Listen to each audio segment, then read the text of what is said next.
everybody, and welcome back to another episode of The Male Perspective. I am your host, Lana Reid, and today is another one of these wonderful days. I get to spend some more time with another one of the amazing men of Iota Phi Theta Fraternity Incorporated. Today, I have with me a gentleman by the name of 𝗙𝗘𝗥𝗏𝗘𝗏. He is a member of the Alpha Omega chapter out there in Indy. Getting cold out there now, I'm assuming. And I'm looking forward to spending some time with him today. But first and foremost, as I always do, sir, I take a quick moment to pause, say thank you to you for making time for me today. Time is a gift. Once we give it, we can't get it back. So I truly appreciate you setting aside this time to talk to me. And with that, sir, welcome to the show. Thank you for having me. Awesome. And thank you for being patient with me and my 55-year-old brain trying to work around. I appreciate you. Well, my first question I always ask is, how long have you been an Iota man and where did you pledge? So I have been an Iota man for almost 3 years. I pledged here in Indianapolis, spring of 2022. Okay. Alumni Chapter, and it's been a ride. Definitely. It's been a ride in 3 years. Yeah. It's been a ride. I jumped off the porch and just got busy. I was at every function, supporting every org, everything that could be done. I was out there. So yeah. I love it. It's one of the best decisions I've made. Great. So you pledged later in life. Is there a reason you said at that particular point that this is the time for me to do this? You know, I didn't really know much about the D9 when I was an undergrad. I went to St. Louis Christian College. Okay. Undergrad, so there were talks about them, but I had no interaction with any D9 orgs back then. Mm-hmm. It wasn't until I moved to Indianapolis and became a Prince Hall Freemason mm-hmm. that I started meeting a lot of guys that were in the D9. Mm-hmm. Central Lodge number 1 is my home lodge here in Indianapolis, and there are a lot of Kappas in that chapter. And I believe one of the Kappa's founders was a member of our lodge. 𝗙𝗘𝗥𝗏𝗘𝗏 was a member of our lodge. So that kind of piqued my interest, but I'm real particular with the type of people that I hang around.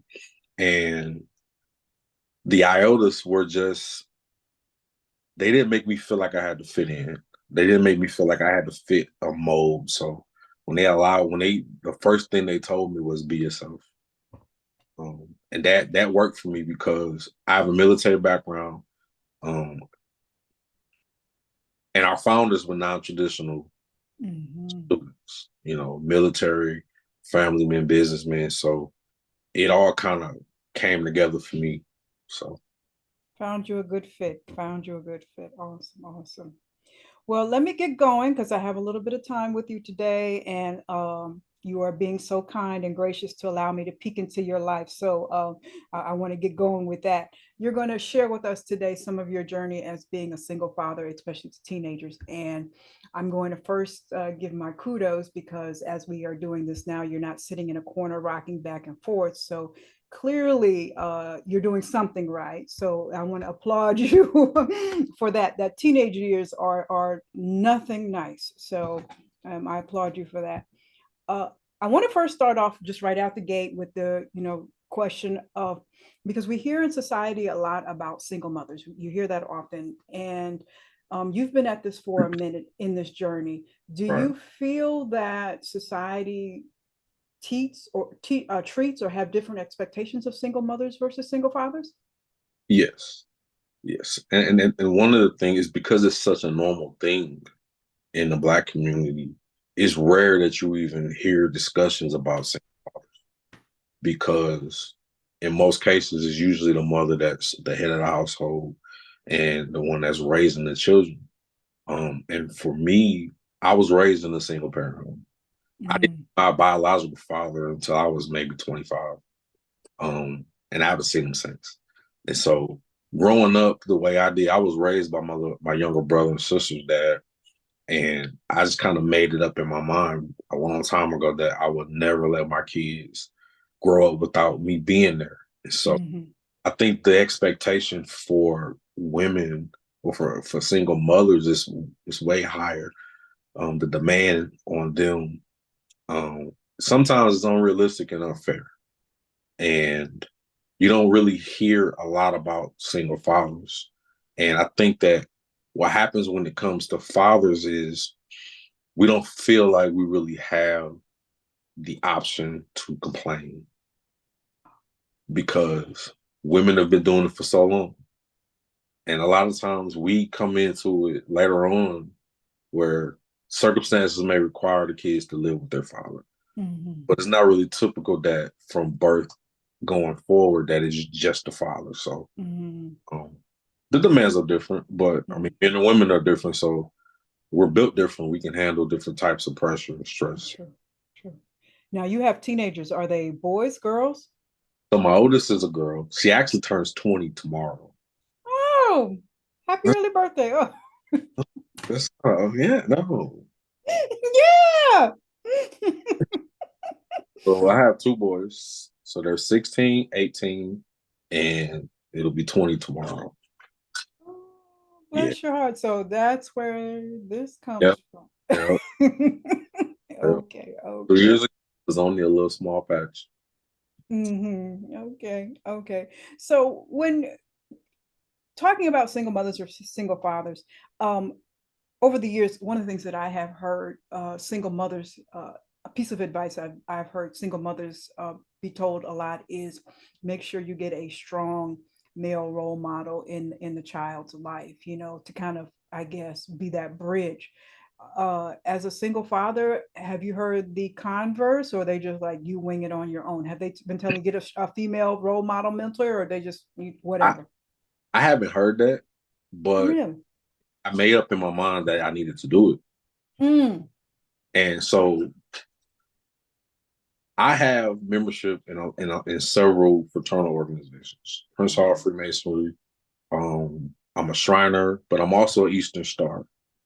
And so I tapped into the women in my Eastern Star chapter and my church, especially when, 4 or 5 years ago when I was really having trouble with my daughter. I called on them like, look, I'm a man. I'm naturally going to come off as aggressive when I'm trying to discipline and stuff like that. So what am I missing? How do I approach the situation in a way that won't force my daughter to shut down? And I've learned over probably the past 2 or 3 years that my relationship with my children is different from their relationship with their mother. And she knows a lot more of the secrets than I do because they're afraid to disappoint me. They're afraid and me being upset. And that kind of hurt my feelings because we were really close before they really got into the teenage years. And it was just, I had to realize that, especially with the girl, that it's just part of them reaching that level of maturity where they're starting to find themselves. I was naive. She was my little princess, could do no eyes until I realized that she was a whole teenager. A whole teenager. Nobody really gave me that advice, but I definitely knew that it was going to be important for me to have positive women in her life because I can't teach you how to be a woman. I know how a man is supposed to treat a woman. Yeah, that's beautiful. That's beautiful. Yeah, I would assume, that switch from little girl, daddy's little girl to like, ooh, this is becoming a woman here. And Dad, I don't want to talk to you about certain stuff. So you mentioned her mother. So there's a co-parenting situation going on, and a lot of times people don't do that process well. It can be a little problematic. How have you managed to make it successful or at work or? So it was a tough transition. I was married for 17 years. Okay. And so through the divorce and through just life changes with the kids, trying to find a way to keep the same balance that they were used to was probably the biggest challenge because now it's just us and dad. Mm. We're going to mom's on the weekend, or vice versa. We're with mom, but we come to dad's on the weekend. So, and she's recently relocated to another state. So,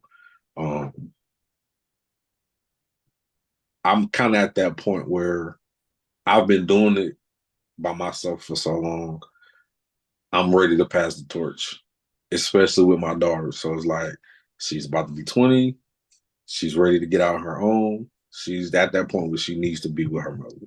Mm. So that is the communication that her mother and I have had, where her mother's finally getting to that point where she's like, yeah, you're not going to be able to do all this by yourself. So she needs me a lot right now. Mm-hmm. We've managed. I can't, we've had our bumps, whatever, but for the most part, we try to keep the communication open and realizing that children are going to be children. Kids are manipulative. Mm-hmm.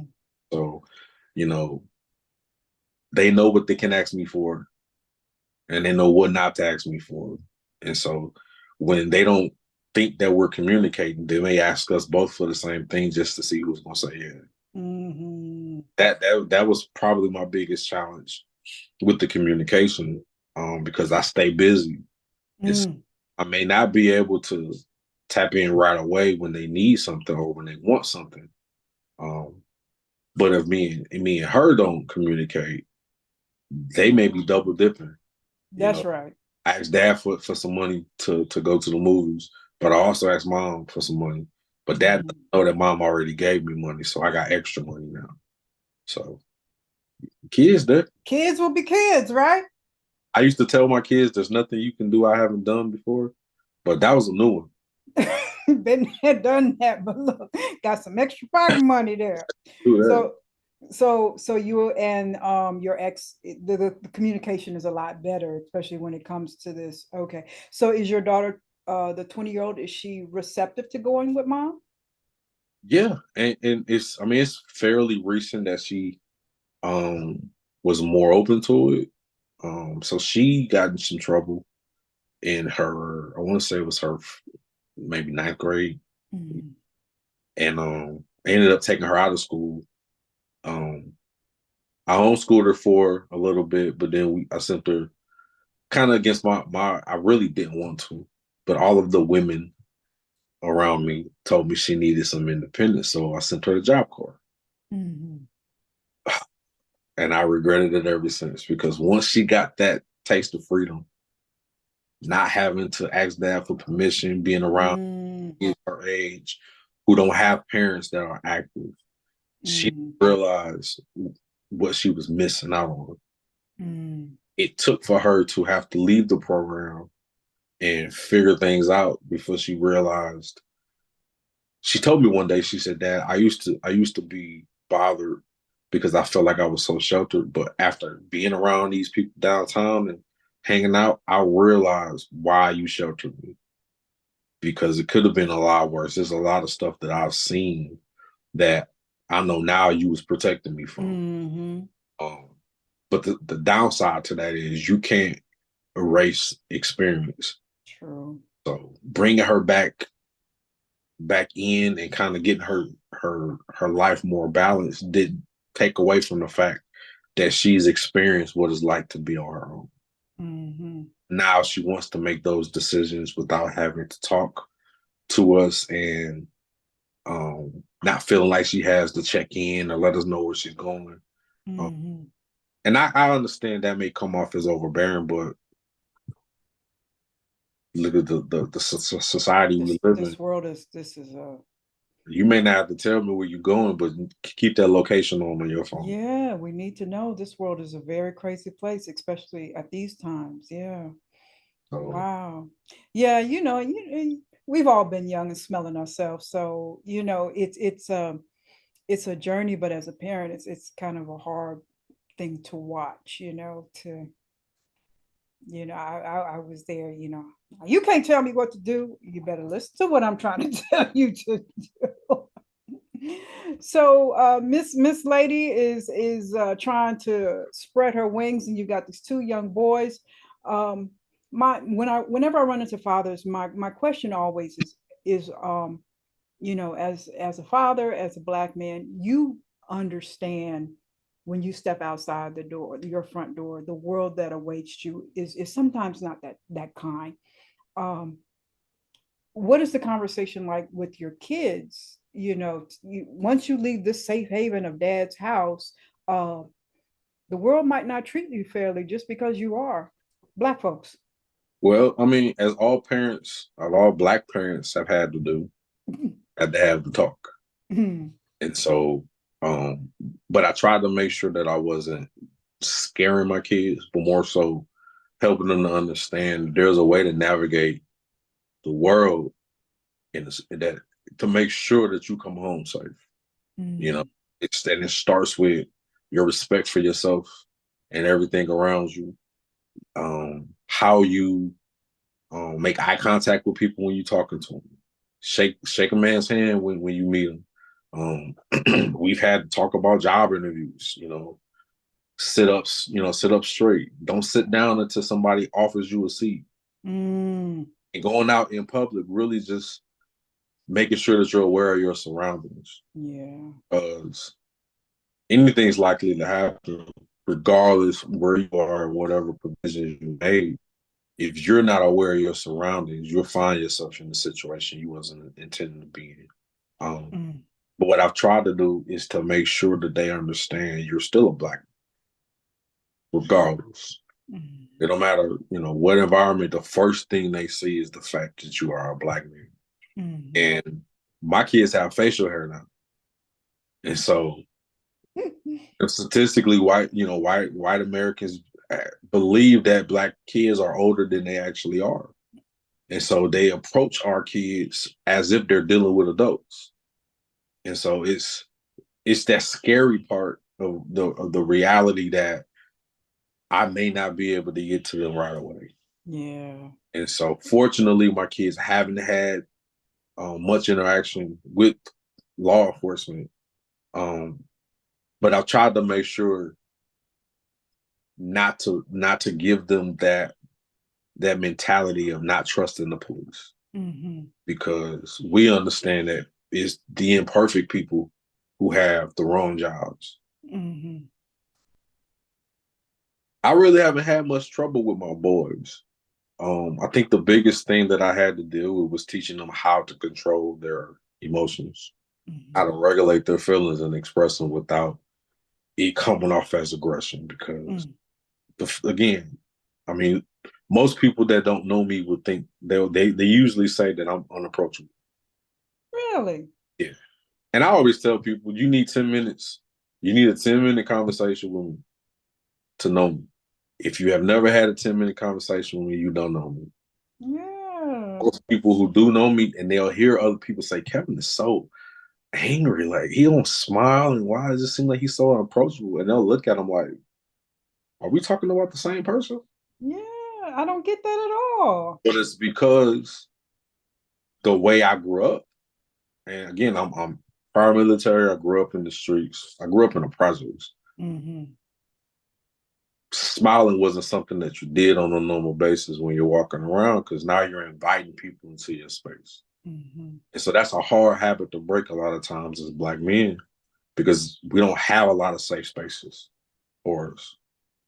So fortunately, my kids, my boys play football. Okay. And they flourished in that. And I'll make the sacrifice, stand up 10 o'clock football games and dropping off camps and practices, because that gives them an outlet for their anger and aggression and emotions and stuff like that. Plus, just like we talked about, my daughter having positive women around them, I'm not going to always be there. And so what we in the Black community have learned is that sports coaches tend to have the ear of our kids when we don't. True.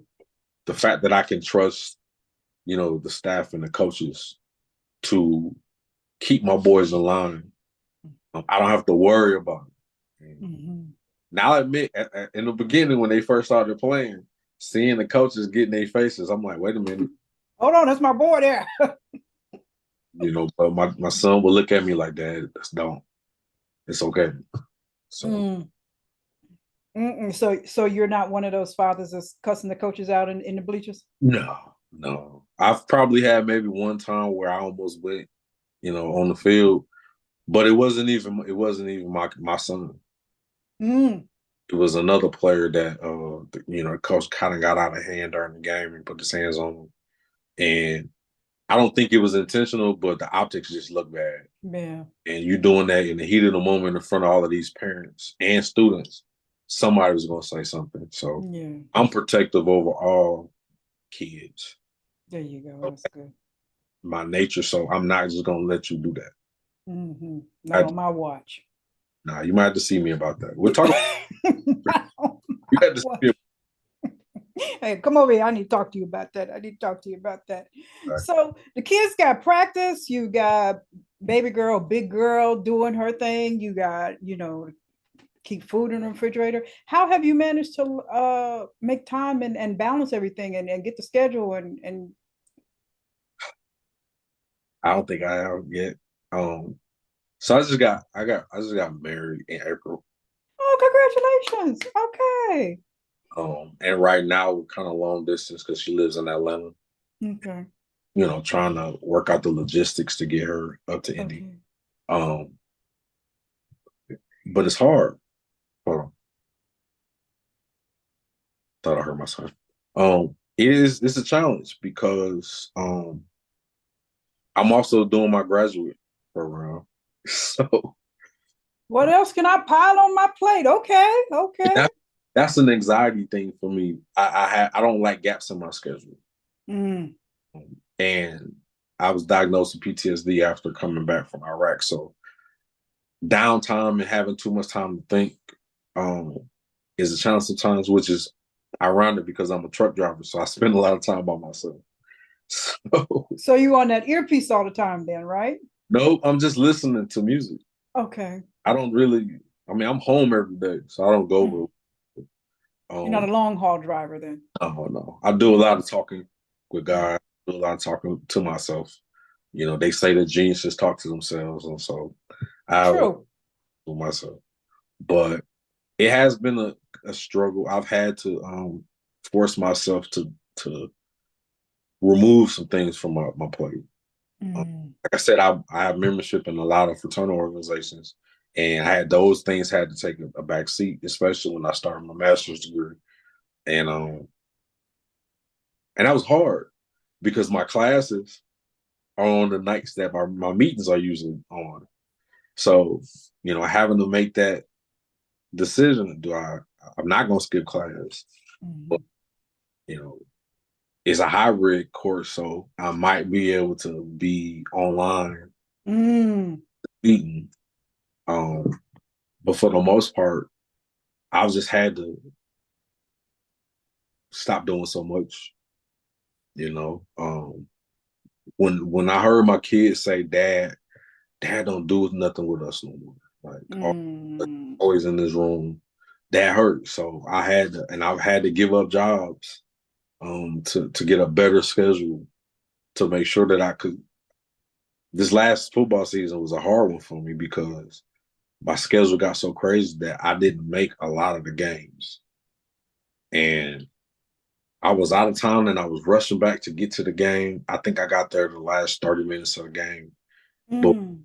when the game was over, my boys were walking out and I yelled out to my oldest boy and he looked at me and he started fighting tears. And I'm like, I thought he was upset because they lost the game. And I said, this is the game. He was like, I didn't think he was coming. Oh. And so, I had to make a decision like, I mean, I like this job, but my kids come first. Yeah. I have to make a decision to move things around and adjust my schedule. Then these are, his senior year. I can't get this back. There's no do over for this one. Mm-hmm. So that's just what it's been about, just a balance and make I prioritize right. Wow. My hat's off to you. I had one and I was like, I was about to catch a case on those teenage years. So, and Jew.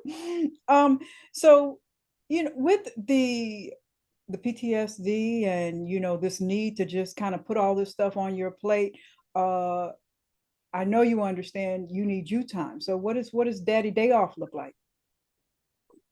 Sleep. When I can. I write. Again, I'm always busy, so I'm working on like some books and designing clothes and stuff like that. It's rare that I actually just get to go out and just do an activity. Mm-hmm. But my wife is like the complete opposite. She likes to be out. So we'll meet in Nashville every other weekend and just go do a bunch of stuff. Great. Forces me to get out of my comfort zone. A few weeks ago, we went to the One Music Festival in Atlanta.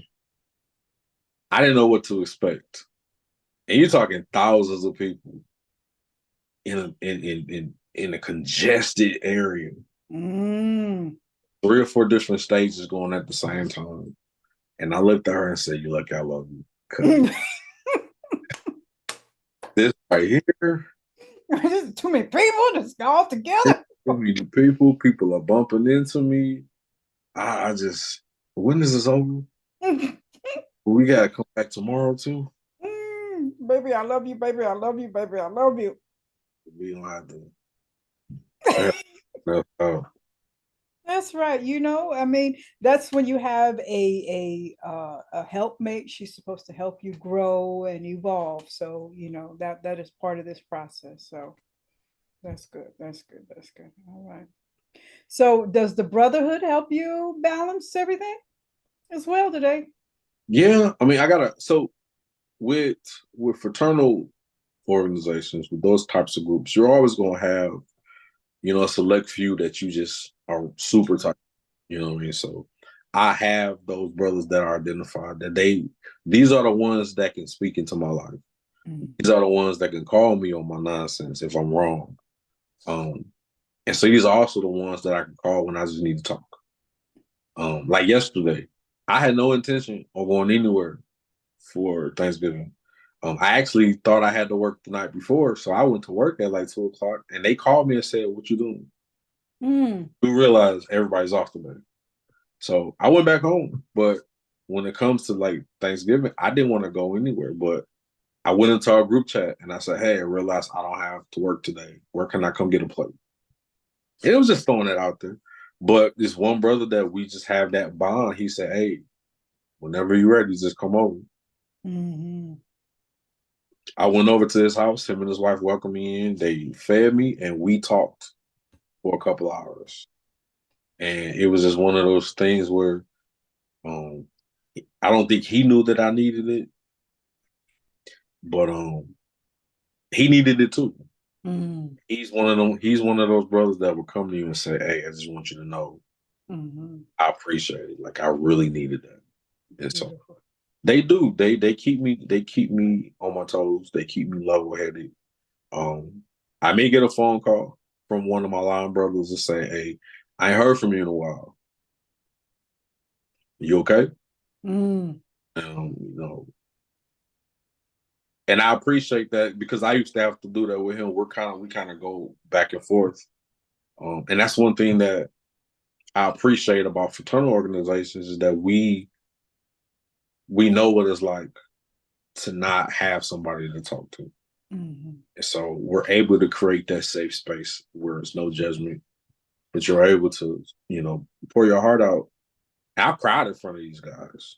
You know what I'm saying?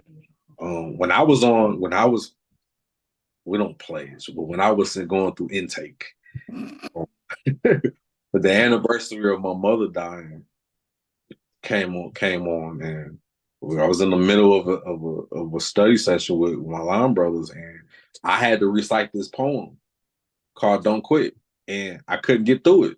Mm. And I'm a grown man. I'm saying like I fight through this. And my brother, he just put his arm around me, and I just broke down on camera. Mm. We was in a Zoom chat. It was 50 people watching, and I just broke down. Um, but I needed it because I've been holding it in for so long. There you go. What I was dealing with, but when I finally told everybody, it was The frat is always going to be here. There you go. How are you doing? There you go. That's what I love about Cedric. Cedric is the one that'll say, forget the Iota stuff. How are you doing? And Right. so I appreciate his leadership because he makes sure that we prioritize our mental health and our physical health over the organization, because again, it's always going to be there. Yeah. But we do no justice to the organization if we don't take care of ourselves. If you guys are not right individually, the organization can't be right as a whole. So that's a beautiful thing. Now let me ask you that, because listening to you talk about that, one of the things with you brothers, Black men in general, and I'm saying this because I love you guys, you sometimes have the mentality that I don't need anybody. I can get through this myself. You know, I can carry all of this weight.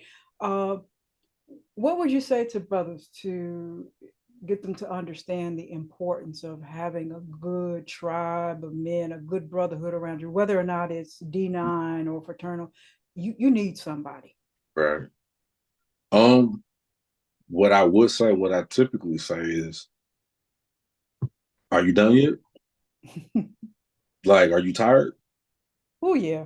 That's I mean, it's a mental gymnastic that we're doing with ourselves by trying to prove to people who don't care that we don't need them. Mm.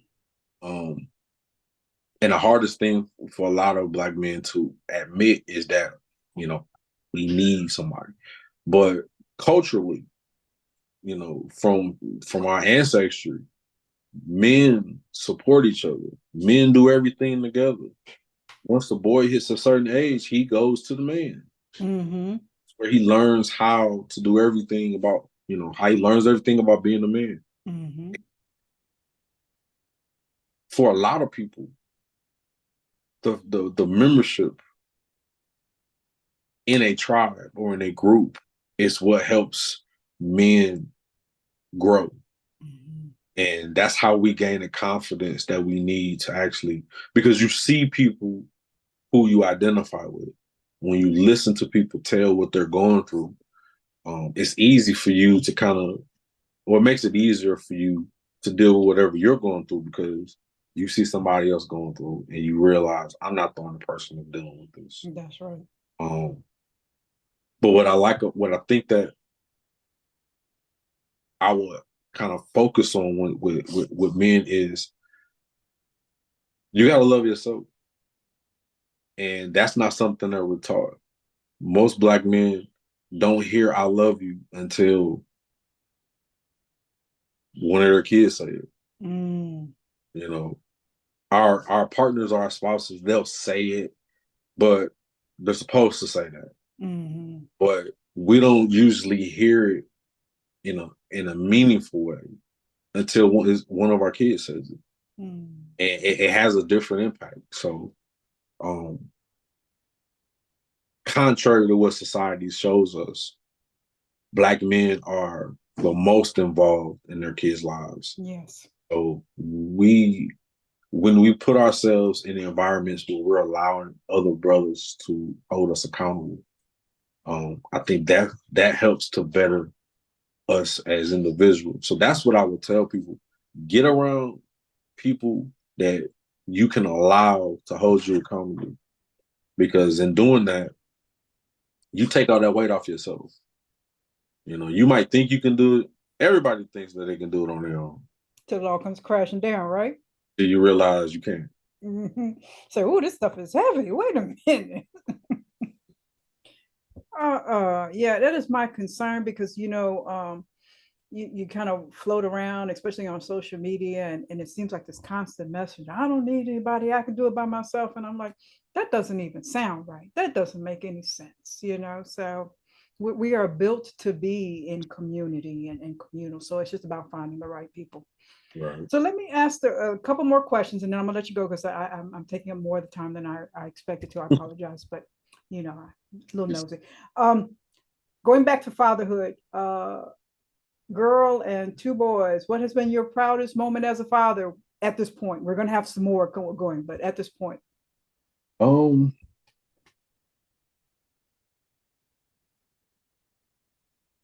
I don't know. I think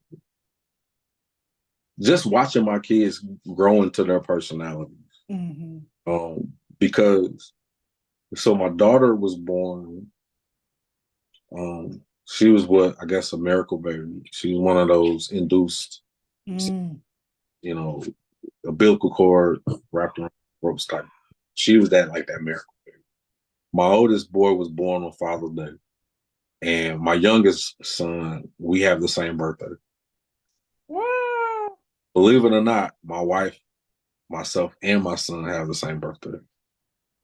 And so, you know, watching them come into themselves with my son playing football, um, watching him and his friends together after school when I'm picking them up. Mm. You know, I don't remember doing this as a kid, but watching them, with their handshakes and their lingo, talking to each other, I feel old, but I'm like, he got, but that was probably the proudest moment, just seeing them take ownership of, their own lives and their own social circles, and showing that, everything that I've poured into them, at least some of it stuck.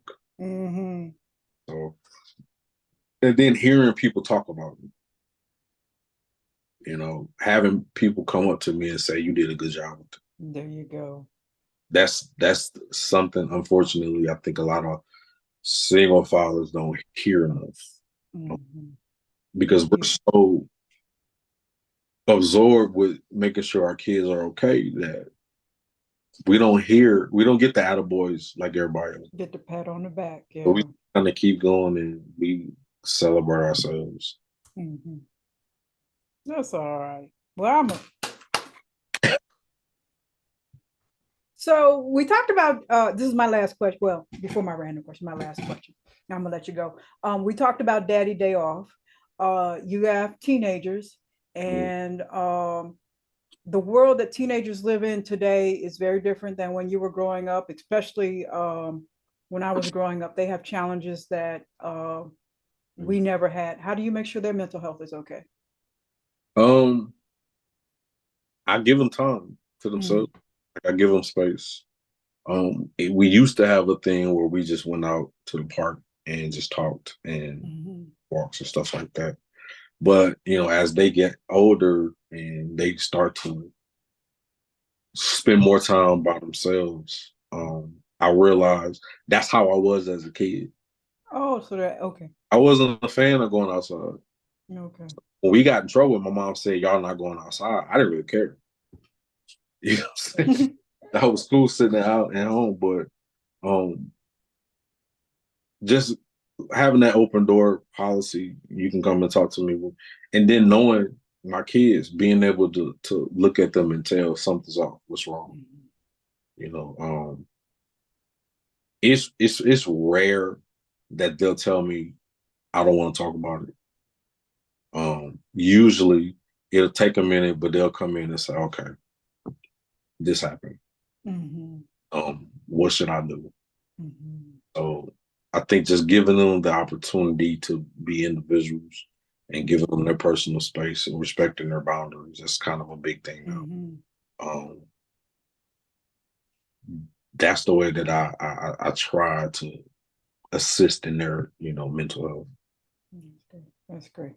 That's beautiful. Nobody gives us a rule book or a guidebook on how to be a parent, but it sounds to me that you figured out 90% of it out. So let me go ahead and ask my random question, and I'll let you go. I'll be out your hair for today.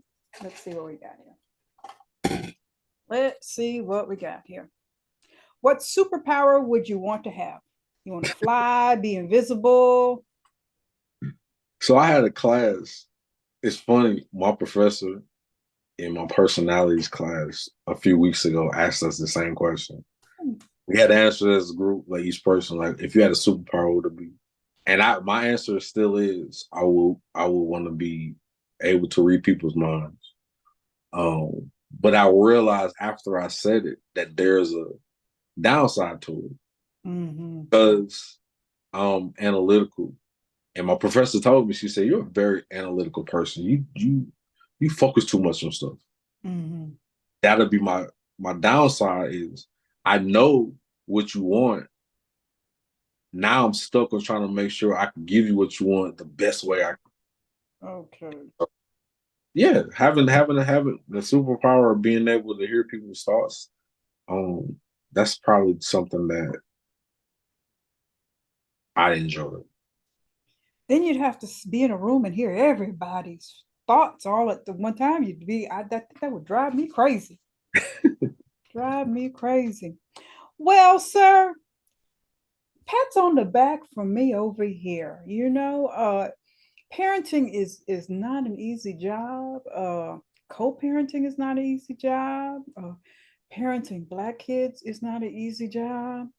Oh boy, you got the teenagers that are just, oh child, I just amazing stuff, amazing work, and to hear that they're coming along nicely, that's a beautiful thing. I mean, whatever secret sauce you've managed to figure out, just keep on doing that. And hopefully the missus and y'all will be working it out and we'll be together before mid 2025, hopefully. Oh yeah. It'll be early spring. Okay. We're putting all the moving parts together. Awesome. Well, I just appreciate my brothers holding it down. So just kudos from me. I'm so proud. I know you hear it all the time, but one more ain't gonna hurt none. So I'm so proud of you, and just keep on doing what you're doing. And I appreciate your time today. Well, thank you for the opportunity. Awesome. That is all for this week's episode of The Male Perspective. I am your host, Lana Reid, and I will see everybody next time.